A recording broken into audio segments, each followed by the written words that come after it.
Next देखते हैं 326। Okay, 326 में क्या कह रहा है कि in a full wave rectifier the load resistance RL दे दिया 2 किलो ओम। इस diode has an idealized characteristic having slope corresponding of 400 ohm. ठीक है, आइडियलाइज्ड कैरेक्टरिस्टिक के डायोड की बात करें उसका स्लोप 400 ओम के बराबर है। वोल्टेज अप्लाई टू इस diode is 240 sin 50t। Frequency they the, Vm दे दिया। The peak value of the current IDC, तो IDC की पीक वैल्यू मतलब IDC हमें बताना है कितनी होगी। तो IDC की पीक वैल्यू का formula IM equal to VM upon RF plus RL, मतलब फॉरवर्ड वोल्टेज और आपका लोड वोल्टेज, ये फॉर्मूला होता है फुल वेव या हाफ वेव रेक्टिफायर के अंदर। तो VM आपका पता है और ये RF और RL, ये तो IM है। अगर IDC निकालनी है ये अलग फॉर्मूला है कि आपका IDC जो है वो आपका 2IM बाई पाई के इक्वल है, वो भी फुल वेव रेक्टिफायर के लिए। ओके, और IM बाई पाई के इक्वल है हाफ वेव रेक्टिफायर के लिए, इसमें 2 अलग से आ जाता है। इसी फॉर्मूले में हमने ये 2 डाल दिया, पाई डाल दिया, तो 2 इंटू 240, ये पाई और ये इनका सम सॉल्व हो गया, आपका ये इतना आ गया। ठीक है, तो IM is VM upon RF plus RL और IDC is equal to 2M by pi. ये फॉर्मूलेज यहाँ पे लग रहे हैं। उसके बाद आई थिंक ये क्वेश्चन बच गया है, इसका आंसर यहाँ लिखे देते हैं कि ये डायरेक्ट आपका टनल डायोड की बात हो रही है, टनल डायोड। तो if Zener diode is made from heavily doped semiconductors depletion region becomes very narrow and structure become, ठीक है, तो जीनो डायोड जो होता है उससे आप टनल डायोड बना सकते हो। अगर आप उसका जो डिप्लीशन रीजन है उसको बहुत नैरो कर दो तो वो टनल डायोड बन जाएगा। ओके, तो हेवीली डोपिंग करने से। उसके बाद नेक्स्ट आते हैं, पहले देखते हैं 334 कि the band gap energies for a silicon and germanium photodiodes are इतना इतना है। ठीक है, 0.67 मतलब 0.7 और 1.1, their respective cut off wavelength कितनी होगी। तो यहाँ पे फॉर्मूला अच्छा फॉर्मूला है कि Eg is equal to h c by lambda. Okay, h c by lambda. तो या फिर ये कहाँ से निकला, E is equal to h nu से, ये फॉर्मूला सबको एनर्जी का पता होता है। तो यहाँ से लैम्डा निकाल लेंगे तो आपको H पता होना चाहिए, C तो पता ही है स्पीड ऑफ लाइट, H क्या प्लैंक्स कांस्टेंट 6.63 और इंटू 10 की पावर -34 और अपॉन ये आपका 1.1 जो वैल्यू दी है, जैसे ये 1.1 इलेक्ट्रॉन वोल्ट और इलेक्ट्रॉन वोल्ट की वैल्यू तो 1127.27 नैनोमीटर ये आ गया आपका। ओके, इतना नैनोमीटर आ गया। और दूसरा वाला भी इसी तरीके से सॉल्व कर लेंगे तो वो 1850.75 नैनोमीटर आ जाएगा। तो ये दूसरा सॉल्व कर लेंगे, ये पहला सॉल्व कर लेंगे, तो इससे lambda equal to h c by e से। तो फॉर्मूला कहाँ से निकला, पहले e equal to h nu लिखा, फिर e g equal to h c by lambda लिखा क्योंकि nu is c by lambda.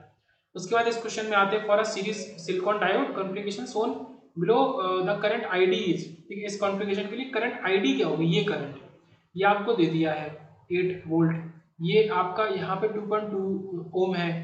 तो जर्मेनियम की अगर बात करें तो इसका जो क्या होता है कटिंग वोल्टेज वो आपका 0.3 वोल्ट हो गया और सिलिकॉन के लिए हो गया 0.7।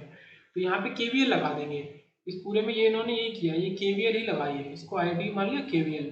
तो ये -8 इधर से सब चलेंगे, -8 इधर से चलेंगे तो ये +0.7 और फिर +2.2 और इंटू आई, ये आई और आईडी एक ही है। ठीक है, आई यहाँ से आई क्या निकाला 3.32 डायरेक्ट आ गया। मतलब बस हमें ये पता है कि इसका जो वैल्यू है वो 0.7 लगाना है हमें, बस सिलिकॉन के लिए 0.7 और फिर केवीएल लगा देना है, हमारा आंसर आ जाएगा। उसके बाद नेक्स्ट चलते हैं, यहाँ पे क्या देख रहे हैं हम, पहले 335 को देखते हैं। तो 335 में क्या कह रहा है कि in a PN junction thermal equilibrium recombination rate. तो पीएन जंक्शन में थर्मल इक्विलिब्रियम रिकॉम्बिनेशन रेट किसके इक्वल होता है, इक्वल टू जनरेशन रेट के इक्वल होता है। ओके, इक्वल होता है एकदम। उसके बाद आते हैं यहाँ पे, if in an abrupt PN junction, एक एब्रप्ट टाइप का पीएन जंक्शन है, if Na is less than Nd, acceptor जो है वो काफी स्मॉल है, एक्सेप्टर जो प्योरिटी है उसका कंसंट्रेशन स्मॉल है Nd के कंपेरिजन में, बैरियर पोटेंशियल तो क्या होगा, बैरियर पोटेंशियल का फॉर्मूला Na की जो कम होता है उसी के फॉर्म में ही होगा कि Q into Na upon 2 epsilon s। Okay, तो Q into Na upon 2 epsilon s और इंटू W का स्क्वायर, ये हो जाएगा। ये कहाँ से निकला, ये यहाँ से निकला कि ये फॉर्मूला होता है पूरा, W is equal to root of 2 epsilon naught upon, ठीक है, epsilon s upon Q 1 plus Na plus 1 by Nd और इंटू Vb। तो ये Vb इज इक्वल टू हमें निकालना है, हमने Vb इज इक्वल टू निकाला बैरियर पोटेंशियल। तो इसलिए सबसे पहले तो ये रूट इधर जाके ओमेगा का स्क्वायर हो गया, तो ओमेगा का स्क्वायर तो ऑब्वियसली बात है चारों ऑप्शन में है, कोई दिक्कत नहीं है। पर Q Na का स्क्वायर नहीं है, केवल Na है और इसी वजह से ये वाला ऑप्शन गलत हो गया आपका बी वाला, इसमें Na का स्क्वायर है, यहाँ Na Nd दोनों है, दोनों मल्टीप्लीकेशन में नहीं होंगे, यहाँ Nd है वो भी नहीं होगा, तो ये याद रखना है। जो कम है, मान लो वो कहता है कि एनडी कम है, तो फिर एनडी के टर्म्स में फॉर्मूला आ जाता, फिर आपका सी सही हो जाता। तो ये हो गया। उसके बाद बात करते हैं frequency of oscillation for a phase shift oscillator. Phase shift oscillator में याद रखेंगे √6 आ जाता है, 1/2 पाई RC √6 फेज शिफ्ट ऑसिलेटर में ये चीज। और एक व्हील ब्रिज ऑसिलेटर होता है उसमें 1/2 पाई RC रहता है केवल, इसमें √6 इंपॉर्टेंट है फेज शिफ्ट ऑसिलेटर में उसकी फ्रिक्वेंसी के लिए। उसके बाद आते हैं आगे, ये क्वेश्चन भी काफी इंपॉर्टेंट है। ओके, ठीक है, ए का क्वेश्चन है यूपीपीसीएल ए का। Reverse saturation current of a diode is, reverse saturation current हमको दे दी IS। ओके, और इसका ईटा इक्वल टू 2 दे दिया रूम टेम्परेचर पे, ये यूज होता है। फिर क्या बोला, find the diode current if the 0.9 volt is applied across, ठीक है, ये उसमें अप्लाई किया है, 3 वैल्यू दे दी। डायोड करंट निकालनी है तो डायरेक्ट फॉर्मूला है, diode current is equal to reverse saturation current E⁻V/ईटा VT और -1। तो डायरेक्ट है कि ID equal to reverse saturation current, इसमें ये पूरी चीज मल्टीप्लाई हो जाएगी। यही यहाँ पे किया कि VT की वैल्यू तो स्टैंडर्ड वैल्यू सबको पता है 26 मिली वोल्ट रहती है, तो ID इज ये IS की वैल्यू E⁻0.9 जो ऊपर अप्लाई किया है वो, ठीक है, VI नीचे VT 26 मिली वोल्ट और ईटा दे दिया है और -1, सारी वैल्यू हमको पता है, सॉल्व होके आ गया 3 एम्पियर या फिर 3 मिली एम्पियर या 3.3 milliampere. Okay, milliampere में 3 नहीं 3.3 मिली एम्पियर है। उसके बाद आगे चलते हैं 337 पे, फिर देखते हैं 337। यहाँ पे क्या है कि ratio of power delivered to the load and AC rating of the power supplied. एक तो है power delivered to the load ये है, और एक है VA rating of the secondary transformer, फिर AC rating of the power supplied by the transformer, वही बात हो गई। ओके, तो ये हमें क्या देता है, transformer utilisation factor TUF। Okay, transformer का यूटिलाइजेशन कितना हो रहा है, तो एक तरीके से एफिशिएंसी की तरह ही चीज हो गई, ठीक है, एक तरीके से बोलते हैं तो एफिशिएंसी ही हुई। VA क्या हुआ आपका, VRMS इंटू IRMS, ये VA हुआ। ओके, तो ये हो गया। उसके बाद ये आता है कि ये सर्किट किस चीज का है, तो ये आपका कैसा क्लैंपर है, पॉजिटिव क्लैंपर है। क्यों, ये जो इसका एरो देखें, ये तो देखो एक कैपेसिटर है, ये एक डायोड है, ये मिला के क्लैंपर बनाता है, ये ऊपर वो आपको एरो दिखा रहा है, इस वजह से ये पॉजिटिव क्लैंपर है। ओके, उसके बाद आता है कि यूनिलेटरल एलिमेंट कौन सा है, तो केवल आपका डायोड यूनिलेटरल है, बाकी सारे आपके बाइलेटरल है, मतलब दोनों तरफ से वो करंट के फ्लो को अलाउ करेंगे, इधर से चाहो चाहे इधर से चाहो। उसके बाद क्वेश्चन आता है क्वेश्चन नंबर,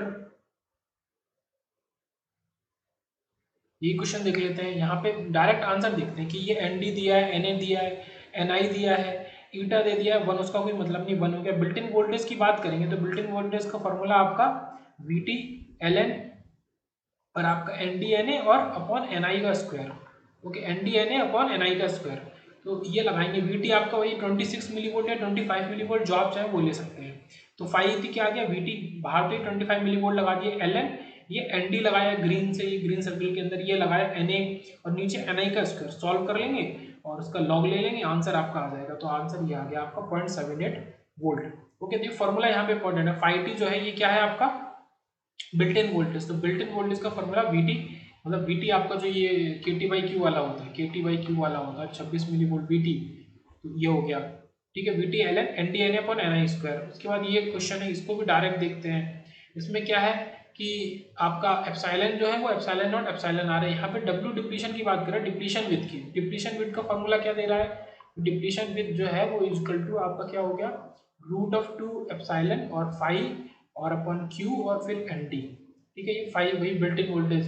तो यहाँ सारी चीजें ये दी हैं, 5 दिया है, ND दिया है, एप्सिलॉन एप्सिलॉन दिया, एप्सिलॉन नॉट हमें दिया है, एप्सिलॉन R दिया, एप्सिलॉन निकाल लेंगे। एप्सिलॉन नॉट तो पता होता है 8.85 × 10⁻14, एप्सिलॉन नॉट, एप्सिलॉन R उन्होंने दिया 11.7, तो ये सॉल्व होके एप्सिलॉन आ गया। अब यहाँ पे ये हमने 2 लगाया, फिर ये एप्सिलॉन की वैल्यू लगाई, फिर ये 1 तो है ही, और 1 5 की वैल्यू जो वोल्टेज है ये 1 वोल्ट दे दिया 5। उसके बाद Q लगा दिया और ये ND लगा दिया, सब कुछ लगा के 3.6 माइक्रोमीटर डिप्लीशन विद की विद आ गई, डिप्लीशन रीजन की विद आ गई 3.6 माइक्रोमीटर। ओके, तो ये फॉर्मूला एक ये फॉर्मूला हो गया, W depletion is √2 epsilon 5 upon Q ND। उसके बाद यहाँ पे क्या है, औसत ड्रिफ्ट वेग जो ड्रिफ्ट है। ओके, तो वी ड्रिफ्ट की अगर बात करें, ठीक है, औसत मतलब वही average v drift velocity, average drift velocity की, तो क्या है कि μn into we upon L. अब यहाँ पे क्या क्या, ठीक है, μn इंटू ये v है, कुल मिला के क्या होता है v इक्वल टू या फिर V D equal to mu e होता है। अब ई क्या होता है, ई होता है वी बाई एल, तो ये क्या हो गया म्यू वी बाई एल। ये फॉर्मूला ऐसे बना है, ये तो बेसिक फॉर्मूला आपको पता होगा, ये फॉर्मूला पता होना चाहिए। तो इसमें ये वी मतलब वोल्टेज है, नीचे ये लेंथ है, और ये आपका म्यू नॉट मोबिलिटी, ये सारी वैल्यूज हमें दी है क्वेश्चन में, तो इसी से सॉल्व होकर एवरेज हमारा इतना आ जाएगा। ये डायरेक्ट ये आंसर आ गया। उसके बाद आते हैं नेक्स्ट, यहाँ पे क्या बात कर रहा है कि वही चीज़ है कि भाई 8 है और ये 4 है और यहाँ ग्राउंड है, और दोनों यहाँ पे हमारे कौन कौन से डायोड हमारे वर्क करेंगे वो हमें बताना है। ओके, तो इस केस में हमें ये भी देखना चाहिए कि कौन सा किससे बड़ा है। अगर ये ऑन हो गया, देखिए ये तो ऑन हो गया, सबसे पहले ये ऑन हो गया, तो ये ऐसा ऐसा कनेक्शन बन जाएगा, इसका वोल्टेज यहाँ पे कुछ बनेगा। अब यहाँ पे क्या बनेगा, तो वो हमें देखना है कि 8 वोल्ट जो इधर था वो 8 वोल्ट 4 क्या होगा, इधर जो वोल्टेज होगा वो आपका 4 वोल्ट से ज़्यादा ही होगा। इधर जो भी वोल्टेज होगा 8 का कुछ पार्ट होगा। ओके, तो 4 वोल्ट से ज़्यादा होगा। ऐसा क्यों होगा, क्योंकि ये वोल्टेज डिवाइड हो रहा है इसमें और इसमें, ये तो नीचे ग्राउंड है, तो इन दोनों की वजह से इस नोड पे, ये जो नोड है यहाँ पे जो वोल्टेज होगा वो 8 से ज़्यादा होगा। कुल मिला के ये देखो कि 8 और 4 में से ज़्यादा कौन सा, केवल वही वाला आपको कंडक्ट करेगा। मान लो मैं वैल्यू को ऐसे कर देता 10 और 4, तो अब ये नीचे वाला कंडक्ट करता, क्योंकि इस पॉइंट पे जो वोल्टेज होगा वो 4 वोल्ट से ज़्यादा होगा पर 10 वोल्ट से कम होगा, तो यहाँ पे केवल एक कंडक्ट करेगा। उसके बाद ये है, ये क्वेश्चन में काफी इंपॉर्टेंट है, डायग्राम किस चीज का, तो यहाँ पे कैपेसिटर है और ये डायोड है, फिर डायोड है और कैपेसिटर है, ये दोनों एक साथ जब लगते हैं तो वोल्टेज डबलर का सर्किट हो गया। ठीक है, ब्रांच में, पैरेलल ब्रांच में आपका डायोड और कैपेसिटर एक साथ लगते हैं। ओके, एक ये नीचे देख रहा है, एक ये ऊपर देख रहा है, ये आपका वोल्टेज डबलर हो गया, ये भी इंपॉर्टेंट क्वेश्चन था। उसके बाद नेक्स्ट आते हैं 348 पे कि rectification efficiency of full wave rectifier का एफिशिएंसी 81% होती है और हाफ वेव की 40.5 करके होती है, तो वो वही चीज हो गई। उसके बाद नेक्स्ट आते हैं 349 पे कि in which region is the operating point stable in the tunnel diode. Tunnel diode के अंदर ऑपरेटिंग पॉइंट स्टेबल कहाँ पे होता है, किस रीजन में, तो नेगेटिव रेजिस्टेंस में होता है। ठीक है, नेगेटिव रेजिस्टेंस रीजन में होता है। ओके, स्टेबिलिटी इसमें टनल डायोड में नेगेटिव रेजिस्टेंस रीजन में आती है, ये याद रखेंगे। उसके बाद यहाँ पे क्या है कि फुल वेव रेक्टिफायर दिया यूजिंग सेंटर टैप दिया है, और आपसे पीआईवी पूछा। सेंटर टैप का हमने देखा था 2 वीएम होता है, हाफ वेव का केवल हाफ वेव रेक्टिफायर का वीएम होता है और ब्रिज का भी वीएम होता है। ठीक है, ये फुल वेव रेक्टिफायर है, ये हाफ वेव रेक्टिफायर है, बट ये फुल वेव कौन सा, ब्रिज वाला रेक्टिफायर है, पर सेंटर टैप का 2 वीएम होता है। तो पीआईवी की वैल्यू हमें बतानी है, तो अक्रॉस द, ठीक है, ये पीक इन वोल्टेज ये सब कुछ दिया है, तो ये जो वैल्यू है वीएम इसका दुगना हो जाएगा, तो 2 इंटू 30 60 वोल्ट दे देगा डायरेक्ट। तो हमें याद रखना है कौन सा वाला है, हाफ वेव रेक्टिफायर है, फुल वेव रेक्टिफायर के अंदर भी कौन सा, सेंटर टैप है या ब्रिज है, कौन सा है। उसके बाद नेक्स्ट आता है कि ये क्वेश्चन में काफी इंपॉर्टेंट है, in a full wave rectifier with input frequency 50 hertz, तो फ्रीक्वेंसी ऑफ द आउटपुट अगर फुल वेव रेक्टिफायर की बात करेंगे तो वो दुगनी हो जाएगी। ओके, फुल वेव रेक्टिफायर में 2 टाइम्स हो जाएगी, हाफ वेव में सेम रहेगी, तो 100 हर्ट्ज हो जाएगी, 50 का दुगना 100। नेक्स्ट आते हैं, नेक्स्ट में क्या कह रहा है, zener diode is use for stabilization. तो zener diode as a voltage regulator हमेशा यूज होगा या स्टेबलाइजेशन के लिए यूज होगा। फिर इधर आते हैं कि which of the following diode is limited to the reverse bias region in the region of operation. तो ये केवल और केवल रिवर्स बायस रीजन में ही आपका मतलब इसमें ही ऑपरेट करता है, रिवर्स बायस रीजन में लिमिटेड है, रिवर्स बायस रीजन के लिए। तो केवल फोटो डायोड आपका ऐसा है, photo diode is limited to reverse bias region for its operation.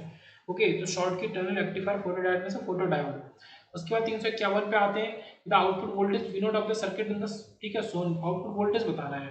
अब यहाँ पे वी आई दे दिया है हमको और 2 जीनो डायोड दे दिए हैं, जीनो डायोड की तरह ही है, और इसमें क्या है कि इनका वोल्टेज दे दिया है, और यहाँ पे एक ये दे दिया है रेजिस्टेंस। रेजिस्टेंस तो सेफ्टी के लिए है।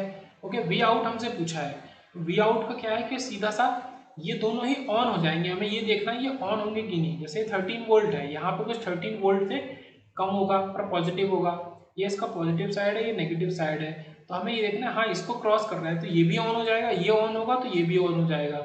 ओके, तो जो इसके आउटपुट वोल्टेज ड्रॉप होगा इसके थ्रू, तो इन दोनों का सम होगा, इन दोनों का सम डायरेक्ट आपका 6.9, तो 6.9 आपका आंसर बन जाएगा।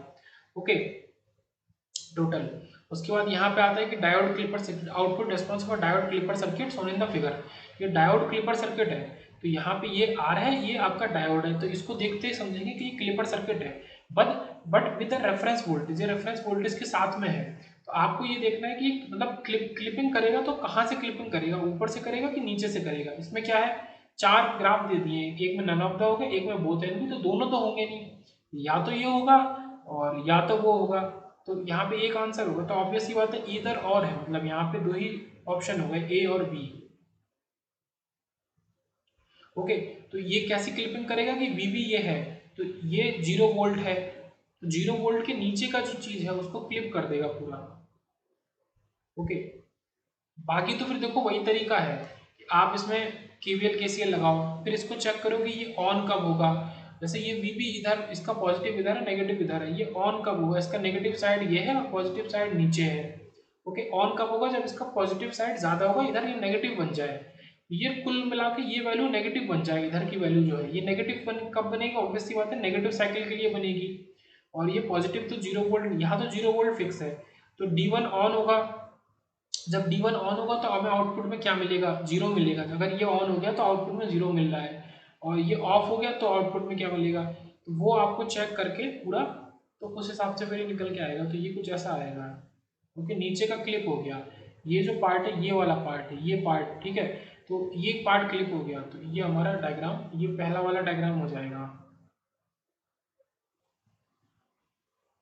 उसके बाद इधर आते हैं dynamic resistance of a diode varies as. Dynamic resistance कैसे वेरी करता है, डायनेमिक रेजिस्टेंस आपका हो गया VT अपॉन IDC, इन्होंने दिया है जैसे ये, या फिर डेल्टा, डेल मतलब change in voltage change in current. Obviously बात है करंट के इनवर्सली प्रोपोर्शनल होगा, बस इतनी सी ऑब्वियसली बात है, और यही होगा ठीक है। ये 1 है और ये नीचे आई है, 1 अपॉन आई है, फिर उसी proportional to current, dynamic resistance. उसके बाद आता है कि if in a PN junction diode with increase in reverse bias, अगर रिवर्स बायस को बढ़ाते हैं तो रिवर्स करंट क्या होगा, कांस्टेंट रहेगी। तो रिवर्स बायस के बढ़ाने से, वोल्टेज के बढ़ाने से करंट पे कोई फर्क नहीं पड़ता।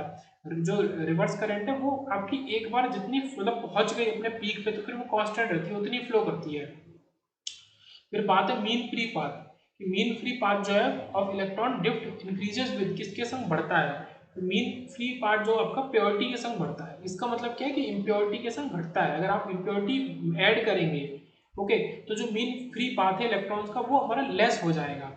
ओके, वो ज़्यादा कोलाइड करेंगे, कुल मिला के बात ये बोली जाए तो मीन फ्री पाथ प्योरिटी से बढ़ता है और आपका इम्प्योरिटी से कम होता है। उसके बाद आगे चलते हैं, तो ये आपका एक दो क्वेश्चन है, उसके बाद बीजेटी शुरू होगा तो देखेंगे बीजेटी।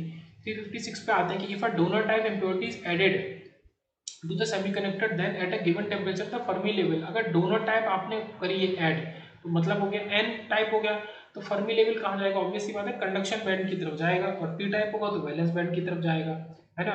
उसके बाद आता है कि how does the dynamic resistance of a diode very with the temperature, तो ऊपर तो करंट के संग था, टेम्परेचर के संग, तो टेम्परेचर के संग आपका डायरेक्ट वेरी करता है। कैसे, यही मैंने ऊपर बताया था कि ये difference in voltage upon difference in current RT इसके इक्वल होता है, तो ये dV को कैसे लिख देंगे, ईटा इंटू VT और I, मतलब कुल मिला के जो VT वाला पार्ट है वो ऊपर है और VT पार्ट आपका टेम्परेचर से डिपेंडेंट, तो जो ये रेजिस्टेंस है ये टेम्परेचर के डायरेक्टली प्रोपोर्शनल हो जाएगा आपका। ओके, ये तरीका है इसको बताने का।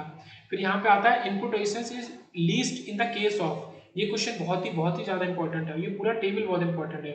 इनपुट रेजिस्टेंस की बात हो रही है, इनपुट रेजिस्टेंस ये है कि इनपुट रेजिस्टेंस लीस्ट किस केस में होगा, ठीक है, लीस्ट ये है, मैंने इसको हाईलाइट कर दिया। ये आउटपुट रेजिस्टेंस है, आउटपुट रेजिस्टेंस आपका लो होगा इधर, ठीक है, लीस्ट इस केस में होगा आउटपुट रेजिस्टेंस। फिर से ये वोल्टेज गेन है, वोल्टेज गेन आपका सबसे कम होगा इसी में, कॉमन कलेक्टर में। तो कॉमन कलेक्टर की बात करी जाए तो कॉमन कलेक्टर के लिए आपका, कॉमन कलेक्टर के लिए आपका आउटपुट रेजिस्टेंस कम होता है और गेन भी आपका कम होता है, ये दो चीज कम होती है, बट इनपुट रेजिस्टेंस बहुत हाई होता है। और इसी के जैसा देखा जाए तो आपका कॉमन बेस जो है वो उल्टा काम करता है, उसका इनपुट रेजिस्टेंस लो होता है बट आउटपुट रेजिस्टेंस हाई होता है काफी, और उसका गेन भी लगभग ठीक ठाक होता है, उतना हाई नहीं होता बट ठीक ठाक होता है। सबसे जो बेस्ट चीज आती है, बेस्ट कैटेगरी में आता है, तो वो आता है ये कॉमन एमिटर का गेन, सॉरी ये इसको करना है, कॉमन एमिटर का गेन, कॉमन एमिटर का गेन सबसे हाई होता है। ओके, तो बाकी इनके ये हैं application for high frequency, application for audio frequency, application for impedance matching, common collector for impedance matching. Okay, तो यहाँ पे क्या बोला है कि इन्होंने पूछा था कि input resistance is least in the case of, किस केस में इनपुट रेजिस्टेंस कम होता है, तो कॉमन बेस में कम हो गया, ठीक है, इनपुट रेजिस्टेंस सबसे कम हो गया कॉमन बेस के अंदर।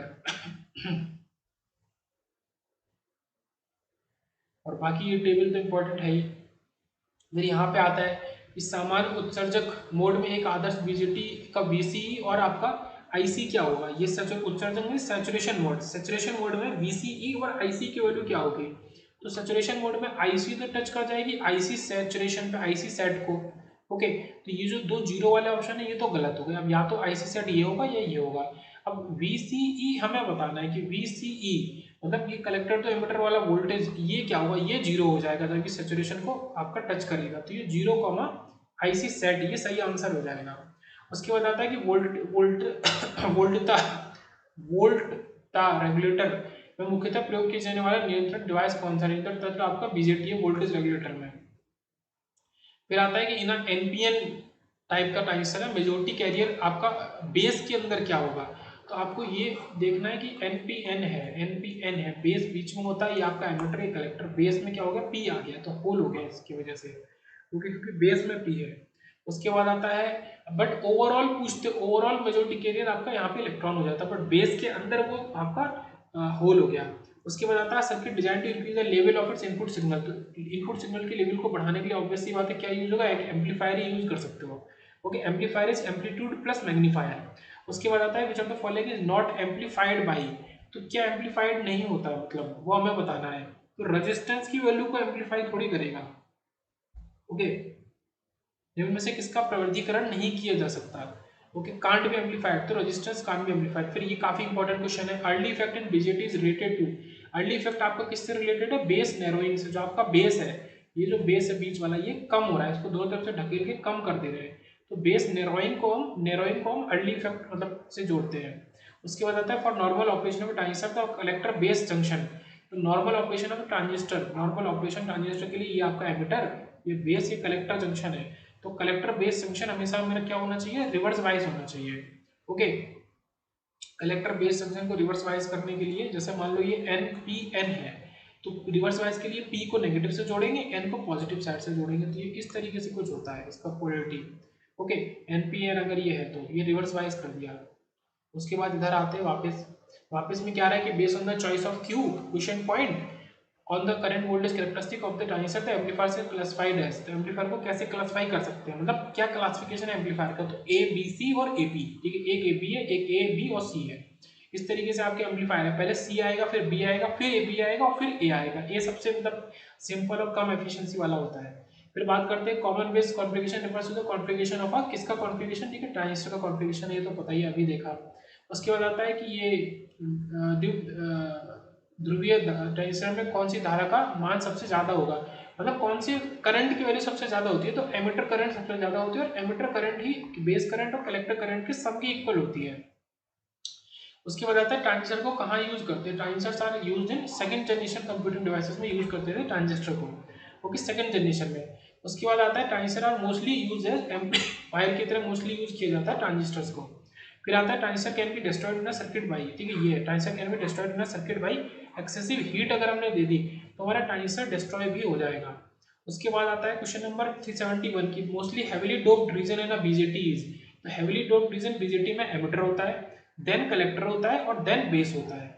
ओके, तो सबसे ज्यादा एमिटर होगा क्योंकि उससे एमिट कराना है इलेक्ट्रॉन को सबसे ज्यादा उससे करना, फिर बीजेटी अर्थात बाइपोलर जंक्शन ट्रांजिस्टर। उसके बाद एक क्वेश्चन बीच में देख लेते हैं, ये वही वाली टेबल है।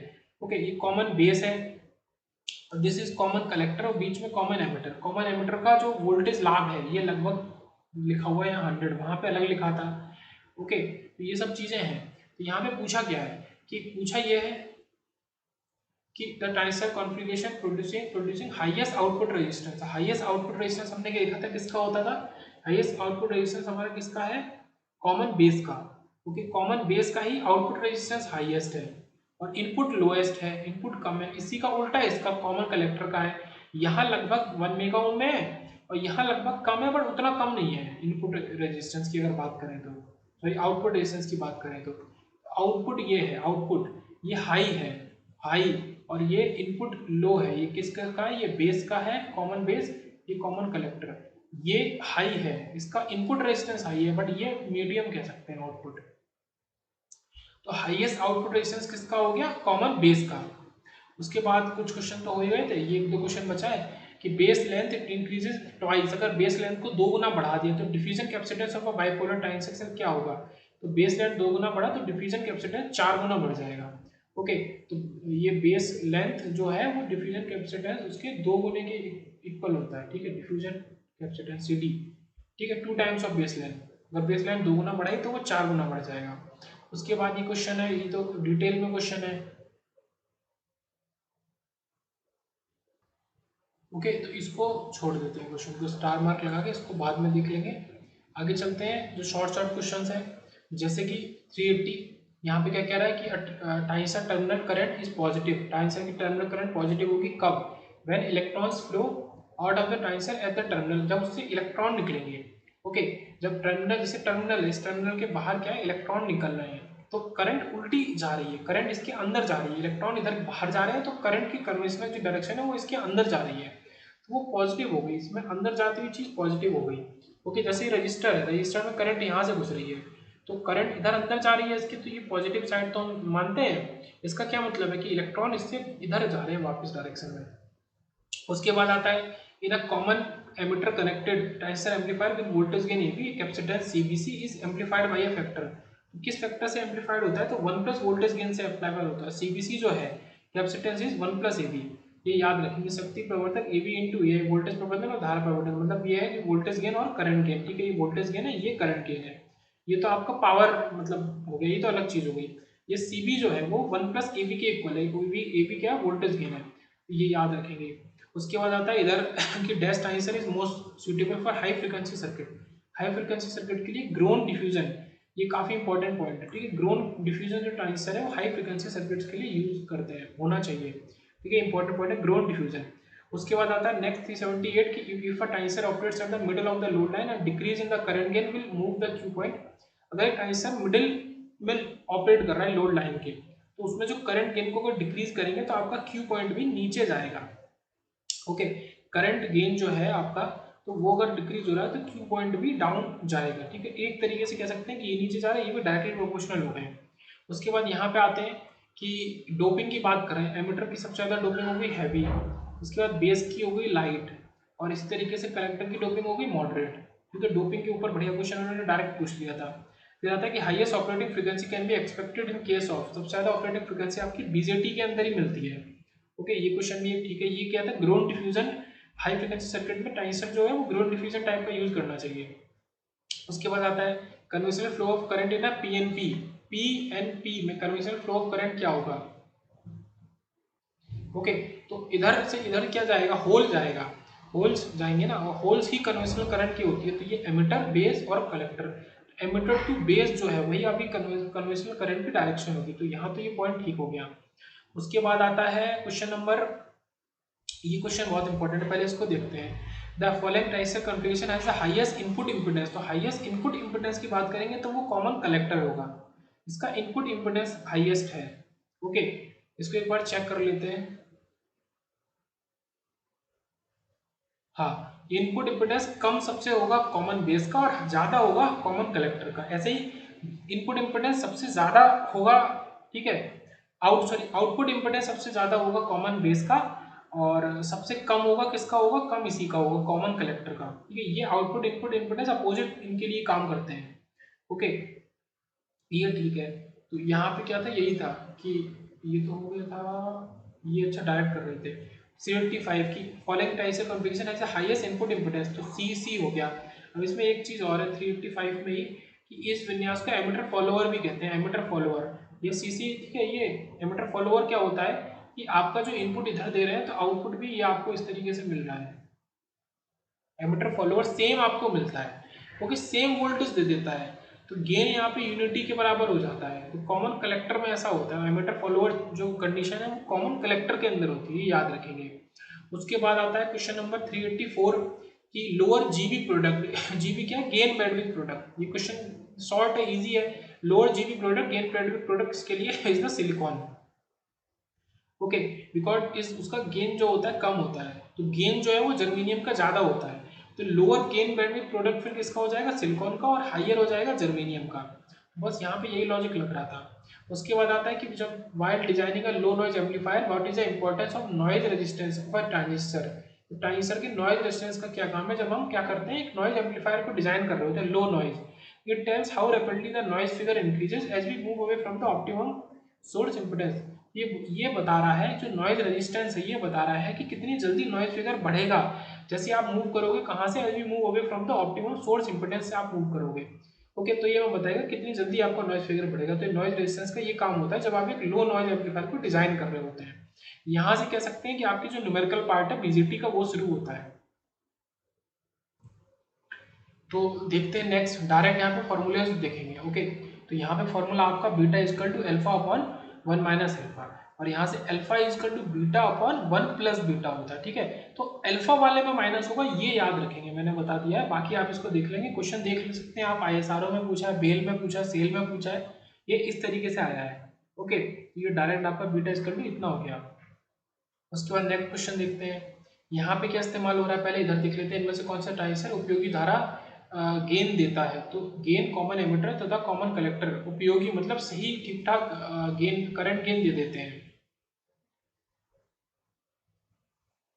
ओके, उसके बाद नेक्स्ट आता है कि पीएनपी ट्रांजिस्टर में बहुसंख्यक आवेश वाहक होते हैं, ठीक है, होल्स, मतलब वही मेजोरिटी कह रहे हैं, पीएनपी में होल, एनपीएन में इलेक्ट्रॉन, ये तो सबको पता है। उत्सर्जक की सैचुरेशन, तो ट्रांजिस्टर के उत्सर्जक को भारी मात्रा में डोप क्यों किया जाता है। क्योंकि उत्सर्जक मतलब जो वो छोड़ रहा है, इलेक्ट्रॉन को छोड़ रहा है, क्योंकि मतलब एमिटर को क्यों किया जाता है, क्योंकि वहां से पूरी पूर्ति होनी चाहिए इलेक्ट्रॉन्स की। मतलब कुल मिला के यही पूछ रहा है कि एमिटर को हाईली डोप क्यों करते हैं, बस यही तो पूछ रहा हूँ, क्या पूछ रहा है। उसके बाद इधर आते हैं, नीचे दर्शाया गया चित्र किसका प्रतिरूपण, ये किसका है, ये एमिटर है, ये बेस है और ये कलेक्टर है। अब आपको मेन यहाँ पे ये तो समझ में आ गई, ये आपका ट्रांजिस्टर है, बट कौन सा ट्रांजिस्टर है, तो हमेशा याद रखेंगे कि आपका पी टू एन की तरफ आपका एरो होता है। ठीक है, यहाँ से चलो ये चीज भी पता चल गई। तो ये जो एरो पी टू एन है, मतलब ये पी है, बीच वाला है ना, फिर से ये पी है, तो ये पी एन पी ट्रांजिस्टर हो गया, हमेशा एरो पी टू एन की तरफ होगा। अगर एरो इसका उल्टा होता, मतलब ये एन होता, ये पी होता और ये फिर से एन हो जाता, तो वो एन पी एन हो जाता है। ओके, फिर इधर आता है कि इनमें से कौन सा ये वाला परिपथ एक क्रियाशील घटक है, तो ट्रांजिस्टर। ठीक है, हिंदी में है, इंग्लिश में मान लो जो भी होगा। उसके बाद ये जो क्वेश्चंस बच गए इनको देख लेते हैं। The band structure of a BJT, ठीक है, बीजेटी का बैंड स्ट्रक्चर को दर्शाया गया है। तो ये बैंड स्ट्रक्चर किसके लिए दर्शाया गया, बीजेटी के किस तरीके के लिए, तो एक बीजेटी ये तो पीएनपी टाइप का है, ये पी है आपका, ये एन है और ये फिर से पी है, क्योंकि ये एन में नीचे जा रहा है, डाउन जा रहा है, तो इसका मतलब ये एन है। अगर एनपीएन होता तो ये पी बीच में होता, तो ये बीच में ऊपर चला जाता, डाउन जा रहा है, इसका मतलब ये एन है, क्योंकि तो पीएनपी टाइप का तो है। अब पीएनपी टाइप का यहाँ पे एक ही दिया था केवल, बाकी तो एनपीएन थे, तो पीएनपी टाइप का वो भी एक्टिव मोड में है। ठीक है, ये एक्टिव मोड में है, ये तो आप याद रखेंगे। बाकी ये किस वजह से पीएनपी बना, क्योंकि डाउन जा रहा है इसलिए पीएनपी बन गया, बीच में एन है। अब यहाँ पे क्या है, यहाँ पे ये क्वेश्चन तो सही है, काफी सही क्वेश्चन है, आईएसआरओ का क्वेश्चन है, ये कुछ इस तरीके से है, तो हमने यहाँ पे इसका क्या लगा दिया, केवीएल लगा दिया। इधर ये 10 वोल्ट है, इधर ये 10 ओम है, इसमें कुछ करंट है, और इसका खुद का भी एक वैल्यू जो होगी इस ट्रांजिस्टर की, यहाँ से यहाँ का वोल्टेज, इसको क्या बोलते हैं, ये जो इस तरीके से होता है ना, ये एरो हो गया, ये बेस हो गया, ये एमिटर हो गया, तो ये आपका voltage V V V E हो जाता है, ये वोल्टेज हो जाता है। ये जो इस एरिया का वोल्टेज है, ऊपर कलेक्टर, इस एरिया का जो वोल्टेज होता है इसको वी बी ई बोलते हैं, इस एरिया के वोल्टेज को, वो 0.7 होता है। तो जब इसमें आप लगाओगे तो ये आ गया 10, फिर 0.7, फिर माइनस 10 इंटू आई ई एमिटर करंट, क्योंकि एमिटर वाली साइड में करंट फ्लो हो रही है, ईजी है, कोई दिक्कत नहीं है। तो ये तीन चीजें आ गई आपकी अलग अलग। ओके, इस पूरे से इस लूप में आई आप यहाँ से निकाल लो, 0.93 एम्पेयर आ गया आई। अब आपसे पूछा क्या है, इसमें हिंदी में क्वेश्चन है, इंग्लिश में भी है, common emitter DC current gain of a transistor is 100। Common emitter DC current gain क्या हो गया आपका, बीटा डीसी होता है ये। ठीक, common emitter DC current gain आपका बीटा 100 दिया है, बाकी वैल्यूज दे दी हैं अलग अलग। ओके, तो ये दिया है, हमसे पूछा क्या है, द करंट थ्रू द, ठीक है, 10 volt Zener diode, Zener diode के थ्रू करंट कितनी होगी, भाई मतलब ये जो करंट यही वाली है, ये हमें बतानी है। तो आई ई क्या होगी, जीनर डायोड के थ्रू कौन सी करंट होगी, वो ये देखो, ये करंट तो ये वाली होगी जो 10 ओम के थ्रू है, इसके थ्रू जो करंट है उसमें डिफरेंस होगा। तो I is 1 by beta into I B is I E upon 1 by beta, तो 0.93 अपॉन 1 प्लस 100, ये 9.20 मिली एम्पेयर आ गई। अब फिर से यहाँ पे लगाना है, मतलब कुल मिला के लंबा क्वेश्चन है।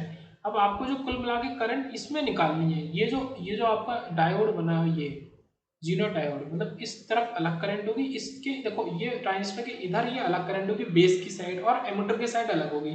तो वही आपको चेंज करके लाना है। तो यहाँ पर 10.3 एम्पेयर आपको करंट आ जाएगी। ये पुनः किरचॉफ वोल्टेज नियम लगाया है, क्योंकि दोबारा से जो 20 -0.5 I1 -10 अब अलग उसमें लगाया, अब यहाँ लगाया है, ये 20 ऊपर वाले लूप में, ये देख सकते हैं आप। इसको मैं येलो से दिखा देता हूँ। अब आपने ये 20 फिर 0.5 इसमें मल्टीप्लाई किया, फिर ये लगाया, फिर ये तो ग्राउंड चला गया, तो इस वाले लूप में आपने लगाया अगेन। ओके, तो आपने निकाला तो 10.8 मिली एम्पेयर आया। तो ये तो ठीक है, लेंथी क्वेश्चन है, इसको छोड़ते हैं, आगे चलते हैं। ये सब तो कर ही लिए थे। एक एनपीएन, ठीक है, उचित रूप से अभिनत एनपीएन ट्रांजिस्टर में उत्सर्जित एमिटर अधिकतर इलेक्ट्रॉन क्या करता है? ठीक है, एनपीएन में इलेक्ट्रॉन क्या करता है? बाहर देता है, तल में होकर सप्लाई कलेक्टर तक पहुंचाता है, पहुंच जाते हैं। ओके, बाकी ये क्वेश्चन आपको बताई थी मैंने, I equal to I B plus I C, दोनों का सम होता है बाकी जो दो करंट्स हैं।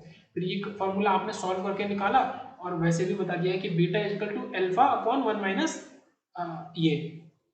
Okay, beta in terms of alpha ऐसा होता है, और alpha in terms of beta कैसा होता है? ये ऐसा होता है। इसमें भी बीटा नीचे होगा बट ऊपर ये बीटा अपॉन 1 प्लस बीटा और प्लस होगा, ये दो चीज हो गई। के बाद और गामा केवल होता है कि gamma is 1/1 minus alpha, gamma केवल इसके इक्वल होगा। ये जो बीटा है, तो गामा क्या कह सकते हैं कि आपका बीटा अपॉन अल्फा, अगर इसमें अल्फा इसके नीचे ले जाओ तो वो गामा आ जाएगा। Beta upon alpha is gamma, ये क्या हो गया? 1/1 minus alpha, beta upon alpha is gamma. उसके बाद transistor can be operated in, ठीक है, all of region, active region, cut off, saturation, सारे के सारे रीजन में ऑपरेट कर सकते हैं। फिर ये input impedance of a common base transistor, common base transistor का इनपुट इंपिडेंस क्या होता है? हाई होता है हमारा, नहीं, कॉमन कलेक्टर का हाई होता है इनपुट इंपिडेंस, लो होता है, मतलब यहीं से टेबल शुरू होती थी, कॉमन बेस, ठीक है, कॉमन एमिटर, कॉमन कलेक्टर, यहाँ से शुरू होती है टेबल लो, पहले इनपुट इंपिडेंस है, फिर आउटपुट है, इसका उल्टा हो जाएगा, आउटपुट इसका हाई हो जाएगा, यहाँ पे ये हाई रहेगा और इसके नीचे लो हो जाएगा। ये टेबल को मैंने रिक्रिएट कर दिया फिर से शॉर्ट में, इसको देख के आप समझ सकते हैं, ठीक है। तो common base, common collector, emitter का input impedance, output impedance high low, इस पे क्वेश्चन बहुत आते हैं। ओके, तो ये क्वेश्चन हो गया, ये हो गया। उसके बाद आते हैं इस क्वेश्चन पे 400, पहले 399 देखते हैं। The power dissipation in transistor is the product of, power dissipation आपको किसका प्रोडक्ट है? ये इंपॉर्टेंट है, याद रखना किस किसका प्रोडक्ट है, एमिटर करंट का और कलेक्टर टू एमिटर वोल्टेज का। मतलब एमिटर करंट मतलब आई और इनटू वोल्टेज कौन सा? Collector to emitter VCE. तो ये आपका आई और वीसीई का आपका वो है। वैसे तो आईसी भी है, बट यहाँ पे आईसी जो लगभग लगभग आई के इक्वल है, क्योंकि आई बी आपका नेग्लिजिबल है अगर, तो आपका ये आई ई इंटू बीसीई के इक्वल है, ठीक है। एक तो कलेक्टर टू एमिटर वोल्टेज हो गया, और आपका कलेक्ट एमिटर करंट मल्टीप्लाई हो गया। अब यहाँ पे बात कर रहा है ना common emitter configuration of NPN transistor. Okay, ये बताना है क्या क्या यहाँ पे सही है। तो beta is alpha upon 1 minus alpha, ये चीज तो सही होती है, तो हमने अभी देखी। और beta is I C upon I I B, तो इसको याद करने का सीधा सा तरीका है कि दोनों जो फॉर्मूले बीटा अल्फा के हैं वो आईसी के लिए हैं, तो beta into I B, beta multiply हुआ अपने जैसे में बी वाले में, और आई सी इजकल टू अल्फा भी आई सी इजकल टू, और वो आई ई में मल्टीप्लाई होता है। ये दोनों के फॉर्मूले हैं।